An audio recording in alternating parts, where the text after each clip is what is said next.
Happy Black History Month, and welcome to 100 African Americans who shaped American history. Episode 14, Frederick Douglass, 1817 to 1895. Frederick Douglass, perhaps the most influential man of the 19th century, was born into great poverty. Born on an unknown date to an unknown father, Douglass lived in a Maryland plantation with his mother. She was sent on a plantation 12 miles away each day. She could occasionally walk home in time to see him to bed, but she died when Douglass was only about 7 years old. Impoverished, hungry, and parentless, Douglass struggled to survive. But one day, he captured the attention of his enslaver's daughter. Lucretia Auld had him sent to Baltimore as her nephew's companion, where Douglass learned to read and write. But when Lucretia died, he was left without an ally. Without her influence, Douglass was sent back to the plantation and then to Baltimore to work the shipyards. There, he met his future wife, Anna Murray, a free black woman who used her 9 years' worth of savings to pay for Douglass's successful escape to New York.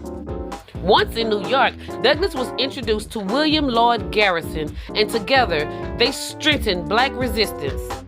Douglass was a popular speaker who mesmerized audiences with tales of his life in Maryland. He finally wrote The Narrative of the Life of Frederick Douglass, an American Slave.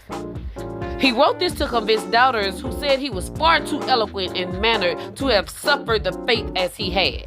With publication came recognition, and Douglass, who was constantly in fear of slave hunters, went to England as a lecturer. The eloquence of his speeches won him immediate support, and he was encouraged to stay indefinitely. However, Douglass's commitment to African Americans still in captivity forced him to return to America.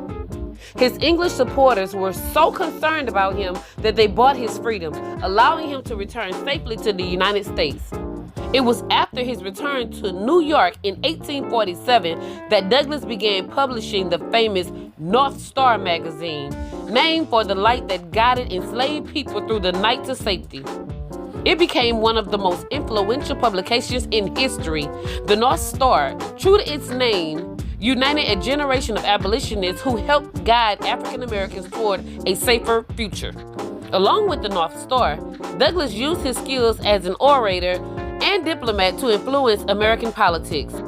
As the Civil War developed, it was Douglass who convinced President Abraham Lincoln to free all enslaved people immediately so that they might enlist in the Union forces. The Emancipation Proclamation was issued, and Douglass became one of the main recruiters of free African Americans in the Northern Territories. At the end of the Civil War, Douglass saw his lifetime commitment rewarded with the abolition of slavery in America. Until his death in 1895, Douglass continued to focus on the problems of segregation and lynchings. He joined the crusade of Mary Church Terrell, who will be featured in episode 28, and Ida B. Wells Barnett, who will be featured in episode 27, and maintained his reputation as the foremost leader of the 19th century, also called the father of the Civil Rights Movement. Frederick Douglass remains a role model for new generations of American heroes.